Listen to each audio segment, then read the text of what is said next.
जय श्रीराम. आज श्रीरामचरितमानस भाग 168. रामे चित्तलयः सदा भवतु मे, भो राम मामुद्धर.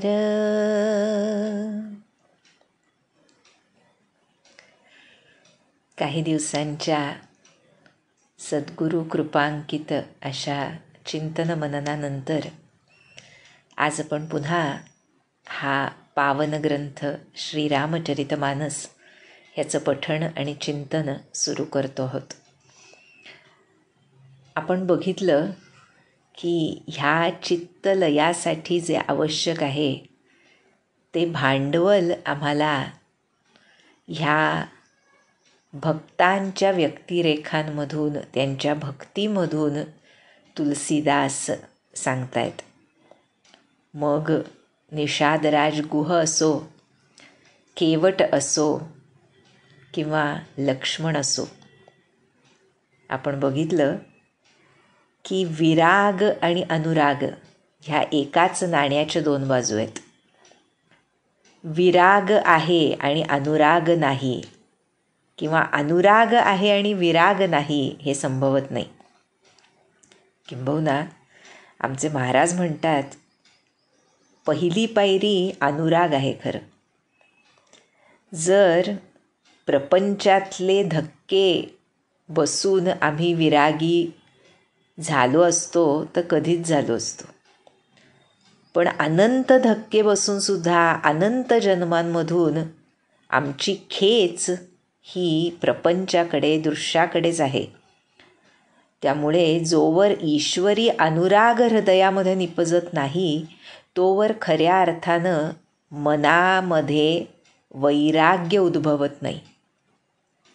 त्यामुळे जरी साधन चतुष्टयामध्ये वैराग्य सांगितलेलं असलं तरी मुख्यतः भक्तिमार्गीसाठी जोपर्यंत अनुराग नाही तोपर्यंत खऱ्या अर्थानं मन हे प्रपंचामधून विरक्त होऊ शकत नाही. आणि एकदा ते झालं की मग खरी किंमत कशाला आहे हे आम्हाला भगवत कृपेनं कळतं. इथे तर रामायणामध्ये सर्व व्यक्तिरेखा ह्या वैराग्याचे मुकुटमणी जणू आहेत. आपण बघितलं, लक्ष्मणाचं वर्णन करताना तुलसीदास म्हणाले, छिनू छिनू लखिसिय राम पद, जानी आपू पर नेहू, करतन सपनेहू लखनुचितू, बंधू मातू पितू गेहू. सर्व काही सोडून लक्ष्मण श्रीराम सीतेबरोबर आलाय. आपली नुकतीच विवाह करून आणलेली सुविद्य पत्नी उर्मिला, माता पिता, सर्व परिवार यांचा त्याग करून तो इथे आलाय. पण हा त्याग आमच्यासारख्यांना वाटतो. लक्ष्मणाला तो त्याग वाटतो का? तर नाही. लक्ष्मणाचा भोग हा केवळ प्रभुचरणांमध्ये आहे. त्यामुळे आणि त्याची किंमत त्याला माहिती आहे. त्यामुळे कोणत्याही प्रकारचा त्याग हा भक्ताला कधी त्याग वाटत नाही. तो आमच्यासारख्या त्रयस्थ दृष्टीनं बघणाऱ्याला त्याग वाटतो. पण लक्ष्मणाबद्दल म्हटलं आहे की सीतारामांच्या क्षणोक्षणी होणाऱ्या चरणदर्शनामुळे आणि स्वतःवरच्या त्यांच्या प्रेमामुळे त्याला स्वप्नात सुद्धा या कोणत्याही प्रापंचिक गोष्टींची आठवण होत नव्हती. ही जर लक्ष्मणाची स्थिती, तर जी त्यांच्याबरोबर एकरूपच आहे अशी त्यांची अर्धांगिनी आमची माता सीता, तिच्या स्थितीबद्दल काय वर्णन करावं. आणि तुलसीदासांनी तरीसुद्धा ते वर्णन अतिशय सुंदर रीतीनं केलं आहे. आणि भक्ताला सीतामाता जरी एकरूप असली तरी रामायणामध्ये तिचं स्थान हे भक्ताच आहे. तिनं स्वतः घेतलेलं ते स्थान आहे. त्यांच्या चरणाशी पत्करलेलं दास्यत्व आहे. त्यामुळे तिच्या मनाची अवस्था काय आहे ह्याचं वर्णन आज तुलसीदास करतायत. म्हणाले, राम संगसिय रहती सुखारी, पुरी परिजन गृह सुरती बिसारी, छिनु छिनु पिय बिधु बदनु निहारी, प्रमुदित मनहु चकोर कुमारी.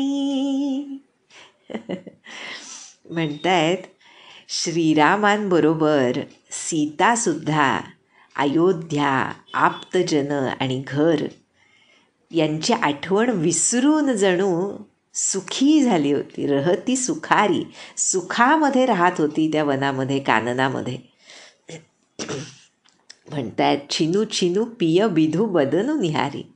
ज्यासाठी ती वनामध्ये आली होती त्या आपल्या प्राणप्रिय पतींचं चंद्रासारखं मुख क्षणोक्षणी बघत जशी चकोरी चंद्रम्याला बघून प्रसन्न होते, तशी आमची सीतामाता त्या काननाच्या कष्टदायक जीवनामध्ये सुद्धा अत्यंत प्रसन्न होती.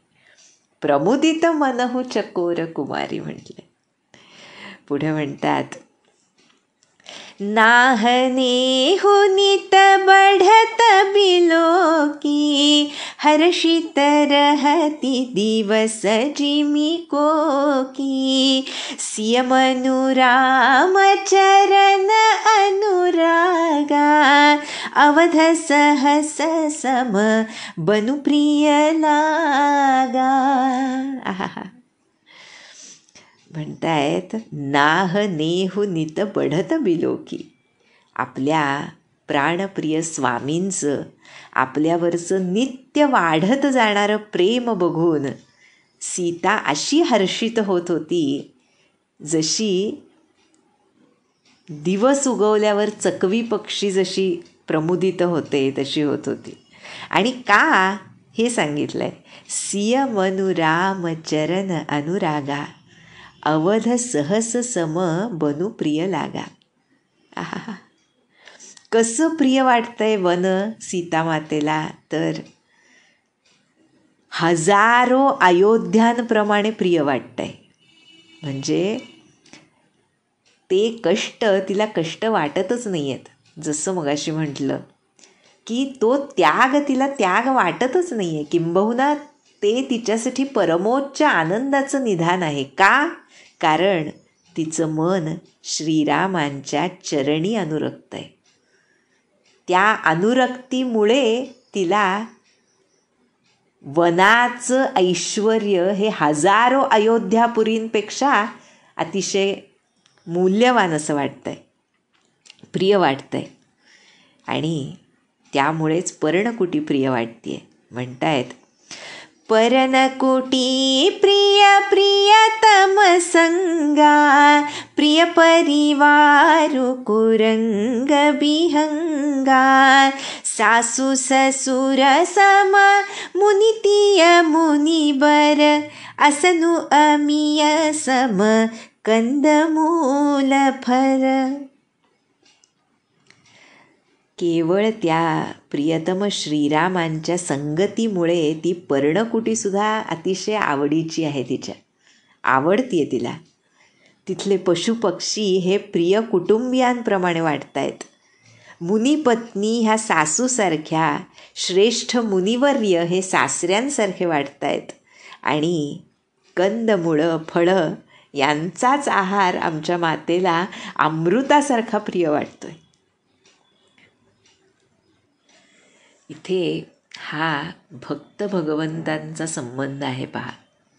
मग लक्ष्मण श्रीराम असोत किंवा सीता श्रीराम असोत, इथे माता भक्ताच्या भूमिकेमध्ये आहे. जसं म्हटलं तसं भक्त जो असतो त्याला आपल्या भगवंतांचं, सद्गुरूंचं सान्निध्य किती प्रिय असतं ह्याचं विवेचन करणाऱ्या या चौपाया आहेत. म्हणजे जसं म्हटलं, अनुराग कशामुळे असतो? अनुराग तेव्हाच निर्माण होतो मनामध्ये जेव्हा सद्गुरू कृपेनं आपल्याला सद्गुरूंची, भगवंतांची खरी किंमत कळते. आपण म्हणतो की सर्वोच्च मूल्य आहे, सर्वात अनंत कोटी ब्रह्मांडांचे नायक आहेत आमचे सद्गुरू, भगवंत आहेत. पण अनेक वेळा ज्या वेळेला आम्ही प्रपंचातल्या गोष्टींना, दृश्यातल्या गोष्टींना त्यांच्यापेक्षा किंवा त्यांनी सांगितलेल्या नामापेक्षा अधिक मूल्य देऊन त्याकडे लक्ष अधिक पुरवतो, त्यावेळेला आम्हाला भानावर आणण्यासाठी ह्या चौपाया आहेत. ह्या चौपाया केवळ पतीपत्नींमधल्या संबंधाचं वर्णन करणाऱ्या नाहीत. ह्या चौपायांमध्ये भक्त भगवंतांचं, सद्गुरू सत्शिष्यातल्या संबंधाचं वर्णन आहे. कसा असतो संबंध, कारण तोच एक, ज्याला इटर्नल रिलेशन म्हणतात, तो तसा अनादी संबंध जेव्हा फक्त एका आराध्याबरोबर प्रस्थापित होतो, त्यावेळेला त्याच्या तुलनेत दुसरी गोष्ट येऊ शकत नाही. अनेकदा आम्ही म्हणतो पहा की महाराजांना किंवा नामस्मरणाला फर्स्ट प्रायोरिटी दिली पाहिजे, असं आम्हाला वाटत असतं मनामधून. पण आपण हे लक्षात घेत नाही, जेव्हा आम्ही फर्स्ट प्रायोरिटी म्हणतो तेव्हा त्याच्या खाली अजून काही प्रायोरिटीज आहेत ह्याचं भान आम्हाला राहतं. आणि हे भान जोपर्यंत आहे तोपर्यंत खरा अनुराग निर्माण होऊ शकत नाही. याचा अर्थ असा नव्हे, म्हणतात आमचे महाराज, की तुम्ही इतर कुठल्या गोष्टी करू नका, पण त्याच्या तुलनेमध्ये त्या येऊ शकत नाहीत ह्याचं भान तरी अंतःकरणामध्ये निपजलं पाहिजे.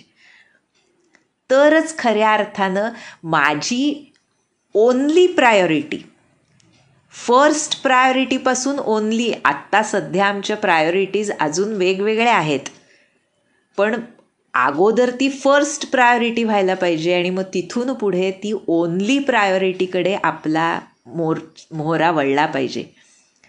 यासाठी ज्याची ओनली प्रायोरिटी प्रभूचरण आहेत अशा लक्ष्मण आणि सीतामातेचं वर्णन तुलसीदास करतायत तिथे. त्यामुळे ह्या चौपाया अत्यंत महत्त्वाच्या आहेत. आणि जसं म्हटलं, नाह नेहू नित बढत बिलोकी, किंवा लक्ष्मणाच्या बाबतीत म्हटलं की जानी आपुपर नेहू. कसं असतं, आम्हाला खूपदा असा खूप मोठा गैरसमज असतो साधनेत सुरुवातीला, की आमच्या सद्गुरूंवर किंवा भगवंतांवर खूप प्रेम आहे. बरं का, हा चुकीचा भाव मुळीच नव्हे, पण जसजसं आम्हाला सद्गुरूंच्या प्रेमाची जाणीव होऊ लागते तसतसा आमचा हा मीपणातून उमटलेला प्रेमभाव क्षीण व्हायला लागतो. प्रेमभाव क्षीण व्हायला लागतो म्हणजे प्रेम कमी होतं असं नाही, पण मीपणातून निर्माण झालेलं, म्हणजे मी प्रेम करतो हा जो भाव असतो तो क्षीण व्हायला लागतो आणि फक्त सद्गुरू उरतात. कारण तिकडून जे प्रेम येतं त्याची व्याप्ती, खोली, उंची ह्याची किंचितशी छटा जरी हृदयामध्ये उमटली त्यांच्या कृपेनं, की मग आपल्या तोकडेपणाची जाणीव होते, मग खरी भक्तीला सुरुवात होते. त्यामुळे आणि अशाच ह्या वाटचालीमधल्या एका टप्प्यावर ती प्रभूचरण, सद्गुरूचरण, सद्गुरू नामस्मरण, सद्गुरू प्रदत्त नामस्मरण ही ती ओनली प्रायोरिटी बनते. आणि जेव्हा ती ओनली प्रायोरिटी बनते त्यावेळेला मग दृश्यामध्ये, संसारामध्ये काय चढ उतार होत असतील, कमी जास्त होत असेल, त्याचं महत्त्व कमी होतं आणि मग खऱ्या अर्थानं नामस्मरणात लय लागतो. जो सुरुवातीला आपण प्रार्थना करतो प्रभूचरणी लय लागावा, तो नामस्मरणातला लय आहे. आणि तो नामस्मरणातला लय लागण्यासाठी आमचं दृश्याचं प्रेम कमी होऊन एकाच ठिकाणी ते प्रेम साठलं पाहिजे. आणि तसं साठल्यामुळे इथे आमच्या सीतामातेला त्यांच्या संगतीमुळे सर्व काही छान वाटतंय. पुढे म्हणालेत, नाथ साथ साथरी सुहाई, मयन सयन सय समसुखदाई, लोकप होहि बिलोकत जासु, तेहि की मोही सक विषय विलासू. फार महत्त्वाचं आहे पहा. म्हणाले की स्वामींसोबत ती कुशाच्या पानांची शय्यासुद्धा सीतामातेला शेकडो कामदेवांच्या शय्येप्रमाणे, म्हणजे इतक्या सुंदर बिछाण्यापेक्षा सुखदायक वाटते केवळ त्या सानिध्यामुळे. आणि म्हणतायत तुलसीदास, लोकप होही बिलोकत जासू, तेही की मोहिसक विषय विलासू. काय म्हणताय तुम्ही? म्हणतात की ज्यांच्या कृपा कटाक्षामुळे जीव लोकपाल बनतात, त्यांना भोगविलास कधी मोहित करू शकतील का? सीतामातेचं वर्णन आहे बरं हे, आपण बघितलंय पूर्वी. प्रत्यक्ष भक्तिमाता आहे सीतामाता. त्यामुळे जिच्या कृपा कटाक्षामध्ये साध्या साध्या जीवांना लोकपाल बनवण्याचं सामर्थ्य आहे, किंबहुना जी परमभक्त हनुमंताला आशीर्वाद देते, सर्व प्रकारच्या सिद्धींनी युक्त होण्याचं आणि श्रीरामचरणी भक्तीचं वरदान देते, अशी सीतामाता तिच्यासाठी किंवा अशांसाठी म्हटलं इथे, म्हणजे लक्ष्मण आणि सीतेसारख्यांसाठी भोगविलास कधी मोहित करू शकतील का? इथे सुद्धा जसं आपण मगाशी म्हटलं, पुन्हा भक्तांचं वर्णन आहे की जे खरे भक्त आहेत, जे संत आहेत, भगवंतांचे परिजन आहेत, त्यांच्यासाठी भोगविलास कधीतरी मोहित करू शकतील का? त्यामुळेच म्हटलं तसं वैराग्य हा संतांचा किंवा भक्तांचा स्वभाव आहे, तो आणून येत नाही. महाराजांचं वचन खूप छान आहे पहा, की तुम्ही नामस्मरण करा, ते वैराग्य वगैरे मी बघून घेतो. म्हणजे वैराग्य हे बाय प्रॉडक्ट आहे असं महाराजांना सांगायचं इथे.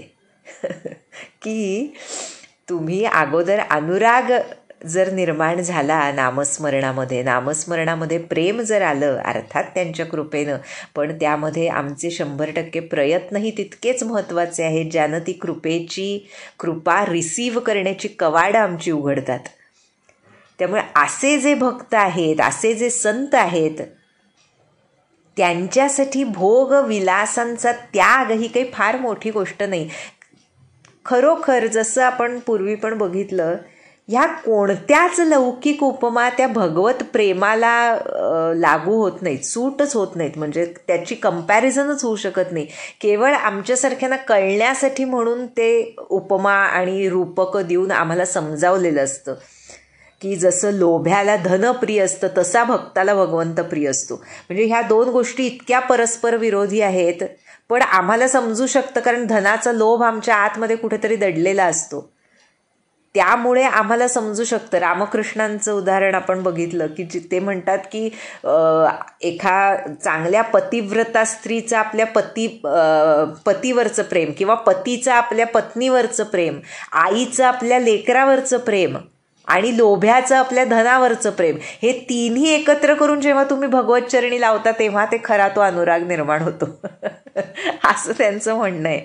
त्यामुळे हा अनुराग आणि विराग हा जो खेळ आहे, तो अतिशय गोड असा आहे की जो अनुरागी असतो त्याला मी विरागी आहे असं वाटतच नाही, कारण त्याचा भोगच सगळा त्या भगवत चरणाशी साठलेला असतो.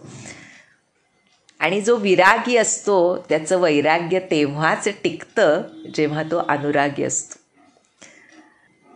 त्यामुळे आता पुढच्या दोह्यामध्ये कमाल केली आहे तुलसीदासांनी. खरं सीता मातेचं स्वरूप उमजलेल्या महात्मा संत असे आहेत तुलसीदास. त्यामुळे म्हणतायत, सुमिरत राम हि तजहि जन तृण सम विषय विलासू, राम प्रिया जग जननी सिय कछुन आचरजुतासु. म्हणतात ज्या रामचंद्रांचं केवळ स्मरण केल्यामुळे भक्तजन हे सर्व भोगविलास कसपटाप्रमाणे कफपदार्थ समजतात आणि फेकून देतात, त्या श्रीरामांची प्रिय पत्नी रामप्रिया आणि जगजननी जगाची माता सीता हिच्यासाठी हा भोगविलासाचा त्याग ही काही फार आश्चर्यकारक गोष्ट नाही, नाही का?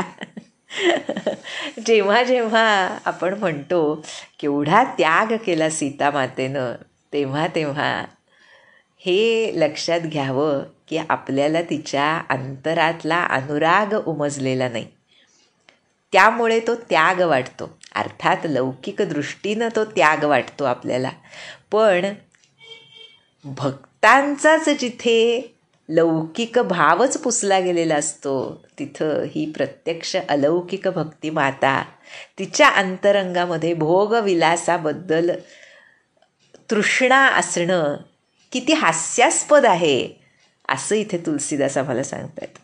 की काही आश्चर्याची गोष्ट नाही आहे ही की सीतामाता त्यांच्या चरणाशी, त्यांच्या चरणांच्या दर्शनासाठी त्यांच्यासोबत आलेली आहे.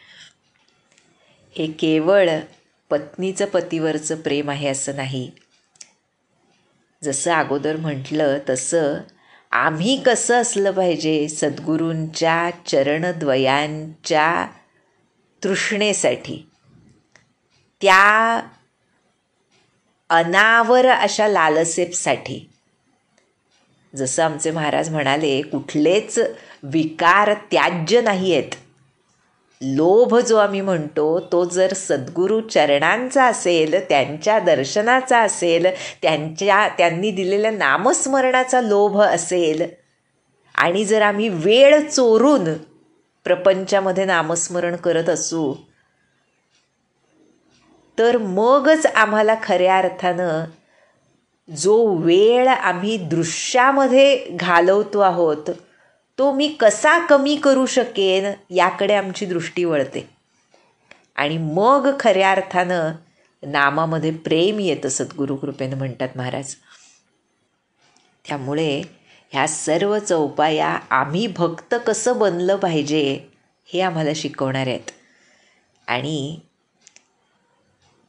कसं आहे सद्गुरू किंवा भगवंत आमच्यासाठी काय काय करत असतात ह्याची एवढीशी जाणीव तरी आमच्या अंतरंगामध्ये सतत जागी असली तर मग हा अनुराग वर्धिष्णू होतो. आणि जसा जसा अनुराग वर्धिष्णू होतो तो साधक वैराग्याची मूर्ती बनतच जातो. कारण सद्गुरूंचं भगवंतांचं प्रेमच तसं असतं. पुढच्या चौपाईमध्ये तेच सांगतायत तुलसीदास की सिय लखन जेहि विधि सुखुलहि सोई रघुनाथ करहि सोई कहहि कहहि पुरातन कथा कहानी सुनहि लखनु सिय अति सुखुमानी.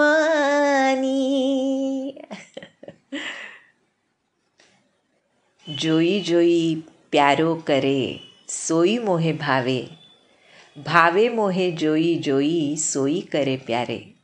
असं एक वृंदावनामध्ये प्रसिद्ध वचन आहे की आपलं आराध्य त्याच्या इच्छेमध्ये आपली इच्छा मिसळली, तो जे करेल ते जे करतील त्यामध्ये आपल्याला आनंद वाटू लागला, तेच आम्हाला आवडू लागलं. म्हणजे लौकिकदृष्ट्या ते सुखदायक असो अथवा दुःखदायक असो, ते माझ्या आराध्यांनी, माझ्या सद्गुरूंनी माझ्यासाठी टेलर मेड करून माझ्यासाठी दिलं आहे ना, अशी भावना निर्माण होऊन माझ्यासाठी माझे सद्गुरू किती करतायत ही भावना जर मनामध्ये आली तर मग ते जे करवतात, जे घडवतात त्यामध्ये आनंद वाटतो. मग ते वनवासातले कष्ट असले तरीसुद्धा सीतामातेला आणि लक्ष्मणाला त्याची तमा नाही. आणि जेव्हा हे होतं तेव्हा भावे मोहे जोई जोई सोयी करे प्यारे, म्हणजे ज्या वेळेला भगवंतांना सद्गुरूंच्या हे लक्षात येतं की अमुक शिष्य अमुक भक्त माझ्यासाठी इतकं करतो आहे म्हणजे काय की त्यांच्या इच्छेमध्ये माझी इच्छा मिसळलेली आहे, त्याची वेगळी इच्छा म्हणून उरलेली नाही. त्यावेळी भगवंत किंवा सद्गुरूंना सुद्धा त्या भक्तासाठी त्या शिष्यासाठी काय करू आणि काय नको असं होऊन जातं. त्यामुळे इथे म्हणतायत की सीता आणि लक्ष्मण हे सुखावावेत म्हणजे त्यांना सुख वाटावं यासाठी रघुनाथ सुद्धा त्यांना आवडतील अशा गोष्टी करत होते. काय होत्या त्या आवडत्या गोष्टी, तर प्राचीन कथा आणि गोष्टी सांगायचे आणि सीता माता आणि लक्ष्मण त्या आनंदानं ऐकायचे. म्हणून म्हटलं ना, हा सुवर्ण काळ आहे तिघांच्या आयुष्यातला, अलौकिकदृष्ट्या आणि लौकिकदृष्ट्या सुद्धा त्यांच्या दृष्टिकोनातून बघितलं तर. इतर सर्व भाव पुसला जाऊन जेव्हा अंतरंगामध्ये फक्त त्या सद्गुरूंचं त्या आराध्याचं ठाण असतं, त्यावेळेला अशा रीतीनं सद्गुरूंचा प्रेमभाव अंतरामध्ये लक्षात येतो. पण हे होण्यासाठी जसं इथे रघुनाथ सीतामाता लक्ष्मणासाठी काही करतायत, ते होण्यासाठी अगोदर त्यांनी ज्या रीतीनं इतर सर्व काही बाजूला ठेवून किंबहुना बाजूला होऊन केवळ त्या एका ठिकाणी आपलं दास्यत्व सिद्ध केलं. सिद्ध दास्यत्व ज्या वेळेला असतं त्यावेळेला हे असं घडतं. एक खूप सुंदर पद आहे, सहज आठवलं. आपले साताऱ्याला श्री पेठे काका म्हणून आहेत, त्यांचे खूप सुंदर पद रचले त्यांनी, मला फार आवडतं ते, की गुलाम वृत्ती म्हणजे आपण जी जगाकडे असते पहा, आपण कुणाची ना कुणाची कशा ना कशाची अगदी इंद्रियांची मनाची का होईना गुलामी करत असतो आणि म्हणजे दास्यत्व करत असतो एका दृष्टीनं. ते दास्यत्व, ती गुलामी वृत्ती जेव्हा गुरुचरणाकडे वळते, गुरूंकडे वळते, त्यांची गुलामी जेव्हा भक्त शिष्य करतो त्यावेळेला त्याच्या अंतरंगामध्ये कसं परिवर्तन होतं याचं एक सुंदर वर्णन केले त्यांनी. यासाठी आठवलं की तो तसा दास्यभाव जेव्हा अंतरामध्ये इथे कारण आपल्याला सतत सांगतायत तुलसीदास की त्यांना सुख व्हावं यासाठी प्रभू करतायत काही गोष्टी, आणि हाच तो भगवंतांच्या सद्गुरूंच्या अंतरंगामधला अथांग असा प्रेमभाव, ज्याला आपण करुणा म्हणतो, दया म्हणतो, त्याची चुणूक मिळण्यासाठी असा हा दास्यभाव अंतरामध्ये बाणावा लागतो. ते पद आपण बघूया, खूप सुंदर आहे आणि इथे लागू आहे. म्हणतात, मैं तो गुलाम गुरु का गुरुपद का, मैं तो गुलाम गुरु का गुरुपद का, देखे परखे अपने करतब, मन बुद्धि के मैंने जब जब, तब से गुरु की शरण गया हूँ, मार्ग चले अब हित का गुलाम गुरु का गुरुपद का. पहा बरं की मनबुद्धीनं मला चकवलं आहे आत्तापर्यंत. अनेक ठिकाणी मी गुलामी केली, अनेक विविध प्रकारांनी चाललो आयुष्यामध्ये, पण त्यामुळे जे धक्के बसले त्यामुळे मी गुरुशरण झालो आणि त्यामुळे मी आता त्या शरणागतीमुळे हिताचा मार्ग चालतोय, म्हणजे ज्यामध्ये माझं हित आहे असा मार्ग चालतोय. आणि त्यामध्येच पुढे म्हणतात, जसं ह्या भक्तांनी केलं आहे रामायणामधल्या, काय केलं आहे तर, मुझे न कोई इच्छा अपनी, मुझे न कोई इच्छा अपनी, अभी राह ना मंजिल अपनी, मुझसे गुरु करवाना चाहे, कर्म वही अब खुद का गुलाम गुरु का, गुरुपद का. जे महाराज म्हणाले, तुमचं हवं नको पण काढा, हवे नको पण काढा, संकल्प विकल्पांचा त्याग करा.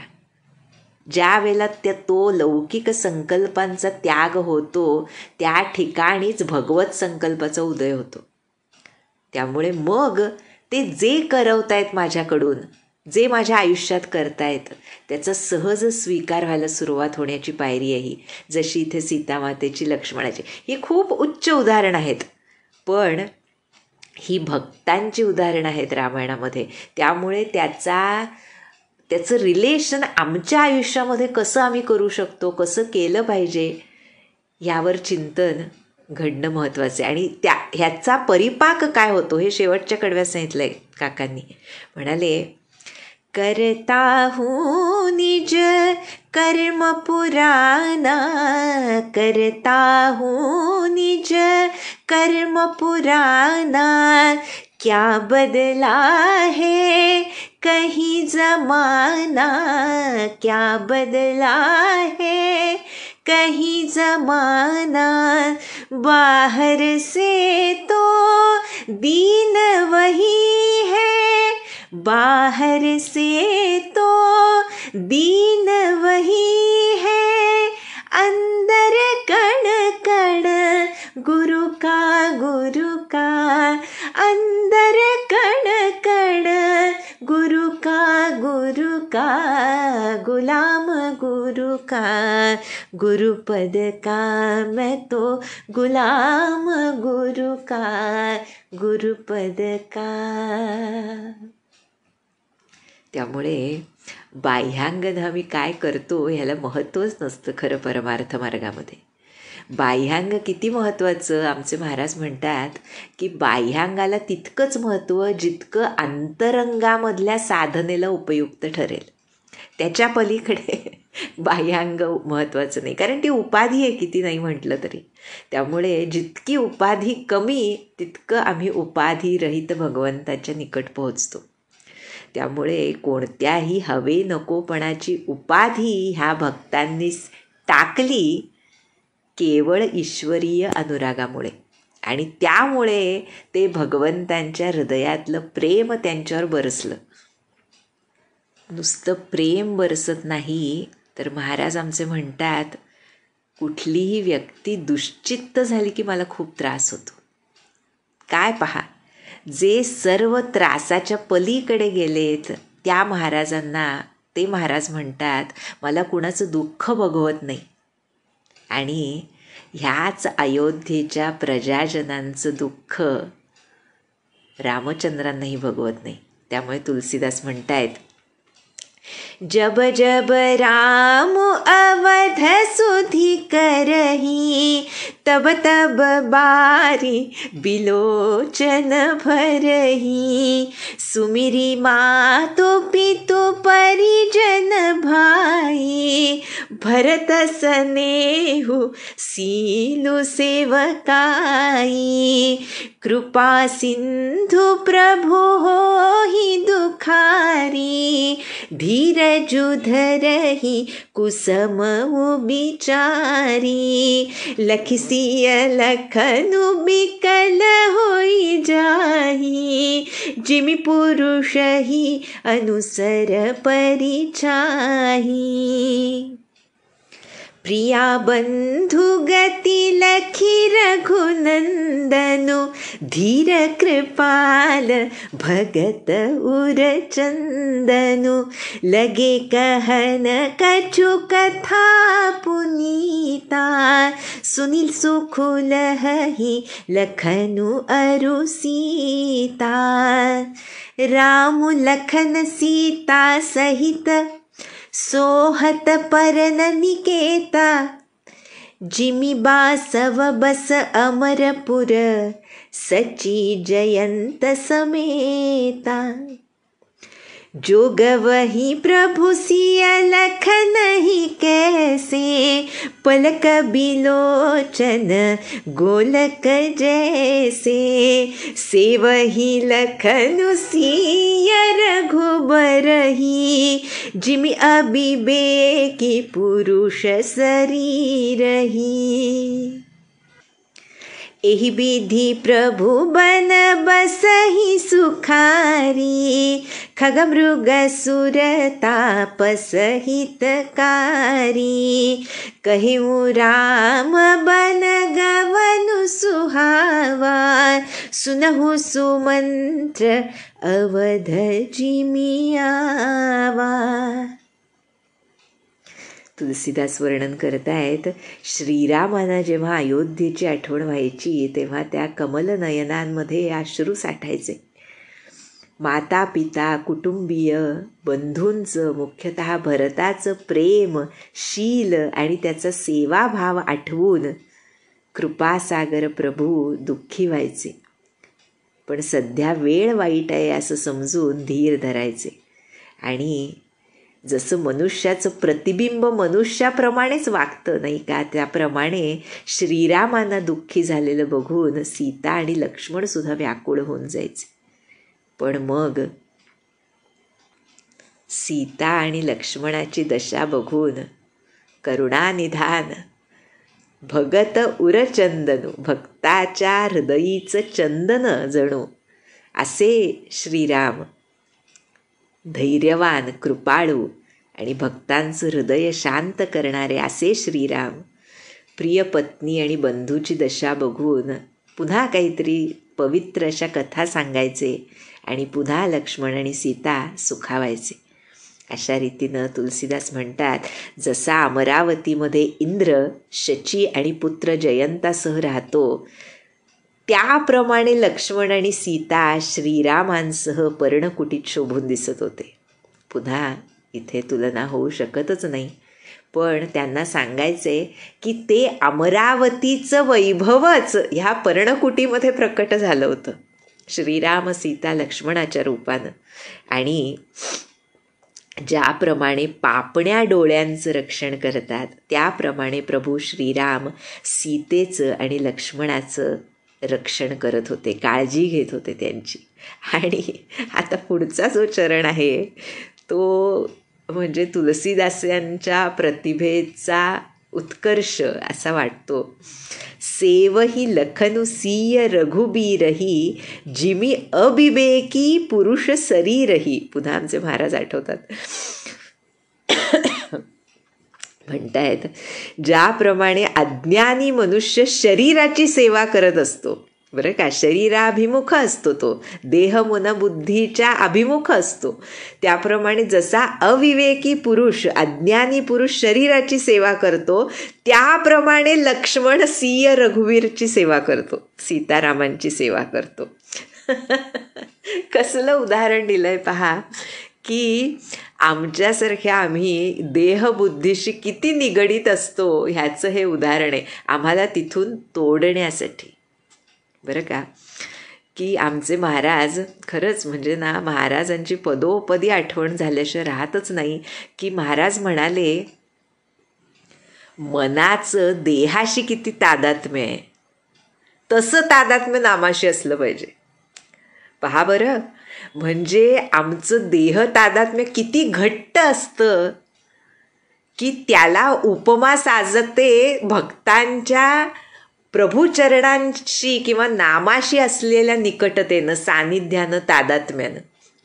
तसं इथे तुलसीदास म्हणतायत, लक्ष्मण कशी सेवा करतोय, जसा एखादा अविवेकी पुरुष केवळ स्वतःच्या शरीराची सेवा करत राहतो. पहा बरं, म्हणजे हा जो स्वार्थ आहे, शरीराचा स्वार्थ, प्रत्येक जण जोपर्यंत अंतरंगामध्ये प्रभू कृपेनं समर्थारती उद्भवत नाही, समर्थारती म्हणजे केवळ आपल्या आराध्याला आनंद देण्याची शुद्ध वृत्ती, त्यामध्ये स्वसुखाची वांछा एवढीसुद्धा कणसुद्धा त्याचा अस्तित्वात नसतो, कारण मीपणाचाच पूर्ण नाश झालेला असतो.